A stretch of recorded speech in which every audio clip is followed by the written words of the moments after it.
लगभग 1 साल हो गया सर, हम लोग एयरफोर्स की वैकेंसी को लेके काफ़ी पीड़ित हैं। इंडियन एयरफोर्स की ना वैकेंसी आई है और ना रिजल्ट आ रहा है सर।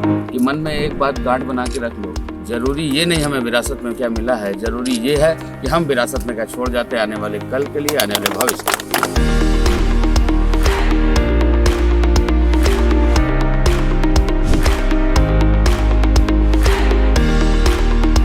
हम 3 दिन टारगेट अचीव किए, 2 दिन हो सकता है बुखार आ जाए, 2 दिन भाई बीमार, मम्मी बीमार, कोई भी हो सकता है। 4 दिन का जो गैप है, 5वें दिन रात दिन काम करके उस टारगेट को अचीव करेंगे तो अपनी मंजिल को पाएंगे। हमेशा इस बात का ख्याल रखेंगे तो निश्चित रूप से आप अपनी मंजिल पर पहुंचेंगे। जहाँ तक न पहुंचे निगाहें किसी की, उससे भी आगे अपने इरादे। हमें चांद पर जाके रुकना नहीं है, मंजिलें हमारी सितारों से भी आगे।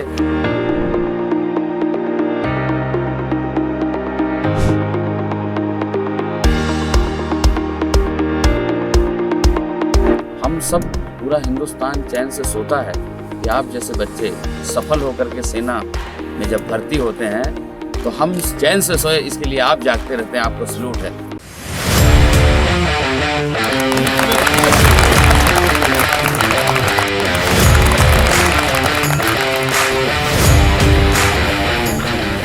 बंधुओं, आपके बीच में उत्तर प्रदेश सरकार के मंत्री और जन जन के नायक आदरणीय नंद गोपाल गुप्ता नंदी नाम बहुत सुना होगा। जब मैं छोटा था तब से सर के बारे में सुनता आया और आज लगभग सर गोवा राज्य अगर हम छोड़ देते हैं तो ऐसा कोई राज्य नहीं जहाँ का बच्चा हमारे यहाँ ना पढ़ता हो। और ये उपलब्धि 2-3 सालों में ही मिली, ये ईश्वर की देन थी। लेकिन सर का मेहनत हम लोगों ने बचपन से देखा और सुनते आते रहे हमेशा कि सर पे अटैक हुआ। आज उड्डयन मंत्री हैं सर उत्तर प्रदेश सरकार के, और मैं ईश्वर से प्रार्थना करता हूं कि सर आने वाले समय में जल्दी मुख्यमंत्री बने। और ये है कि ये सब मेहनत ही सब रंग लाती है और मेहनत ही वहाँ तक ले जाती है। और सर एक रिक्वेस्ट आपसे और है कि जब आप सत्ता में आए, शासन में आए, तो लगभग 1 साल हो गया सर, हम लोग एयरफोर्स की वैकेंसी को लेके काफ़ी पीड़ित हैं। इंडियन एयरफोर्स की ना वैकेंसी आई है और ना रिजल्ट आ रहा है सर। कुछ लोग कहते हैं कि अम्बाला में घोटाला हुआ इसलिए रुक गया, कुछ लोग कुछ बोलते हैं सर, लेकिन हम लोग बहुत परेशान हैं भर्ती को लेके सर। तो आने वाले समय में अगर सत्ता शासन में आते सर, रिक्वेस्ट है, गुजारिश है कि आप इस चीज़ को जरूर सर एक बार जी अपने अकादमी में एक बार बुलाओ। बिल्कुल सर, मैं वहाँ दीजिएगा, हम करेंगे। देखो, एशिया का सबसे बड़ा एयरपोर्ट बना रहे हैं हम, जेवर में। एशिया का सबसे बड़ा, दुनिया का चौथा सबसे बड़ा। केवल 2 एयरपोर्ट संचालित थे जब मैं चार्ज में आया, जब मुझे ये डिपार्टमेंट मिला। माननीय मुख्यमंत्री योगी आदित्यनाथ जी के नेतृत्व में, माननीय प्रधानमंत्री जी की जो चाहत है, उनका सपना है कि सब उड़े, सब जुड़े, उड़े देश का आम नागरिक। हवाई चप्पल पहनने वाला भी हवाई जहाज की यात्रा करे। उसको सफल बनाने के लिए केवल 2 एयरपोर्ट संचालित थे, आज 9 एयरपोर्ट उत्तर प्रदेश में संचालित हैं। 8 पर हम काम कर रहे हैं, 5 95% बन चुके हैं, 3 60% बन चुके हैं, 4 और नए बना रहे हैं, उसका ज़मीन ले चुके हैं, मास्टर प्लान बन रहा है। 21 एयरपोर्ट और 5 इंटरनेशनल एयरपोर्ट वाला भारत का पहला राज्य उत्तर प्रदेश होने जा रहा है। ये भी हम सबके लिए शुभकामनाएं हैं। सब हमारे यहाँ पर सामने भारत के भविष्य, युवा टीम, और जिसमें ये जज्बा है कि सेना में भर्ती होने के लिए आप लोगों को ट्रेनिंग करते हैं, कोचिंग देते हैं। निश्चित रूप से जिसके मन में भारत के प्रति, अपने देश के प्रति कुछ अच्छा कर गुजरने की चाहत होती है, वही इस एकेडमी में आएंगे, उसी इस एकेडमी में पढ़ते हैं। पढ़ाई के बाद आप एकेडमी में आए देश की सेवा के लिए, निश्चित रूप से मन में जज्बा, माता पिता का आशीर्वाद, पूर्वजों से सीखा होगा, तो ये जज्बा है।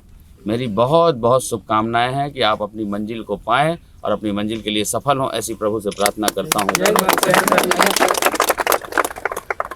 क्योंकि अभी इसमें से कुछ लोगों ने कहा नहीं जानते, तो मैं थोड़ा सा बताना चाहता हूँ। मेरे पिताजी पोस्ट ऑफिस में 4th class employ, means permanent भी नहीं थे, कैजुअल थे।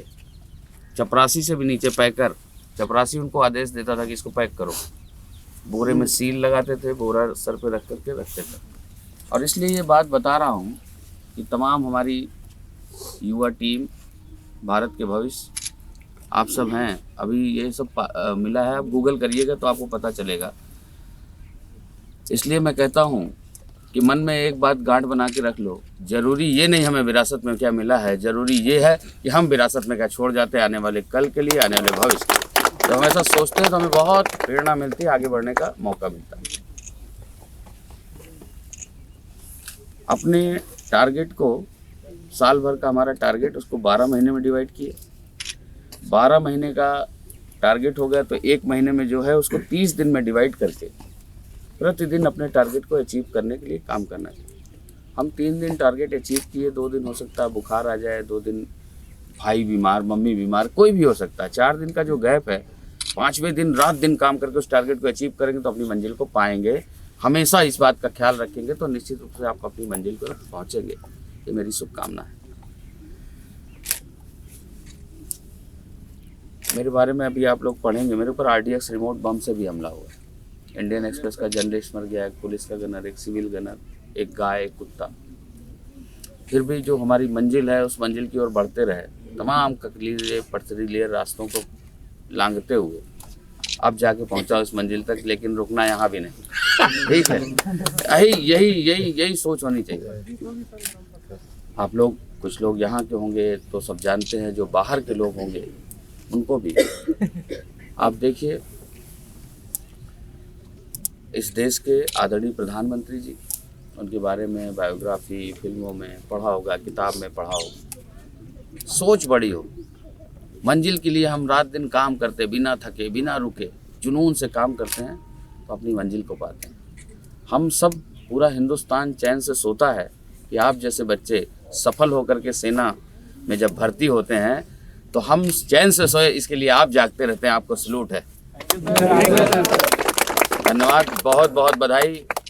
और अंतिम एक बात कहते हुए, क्योंकि युवा पीढ़ी है, जहाँ तक न पहुँचे निगाहें किसी की, वो उससे भी आगे अपने इरादे, हमें चांद पर जाके रुकना नहीं है, मंजिलें हमारी सितारों से भी आगे। ऐसी सोच के साथ आप आगे बढ़े।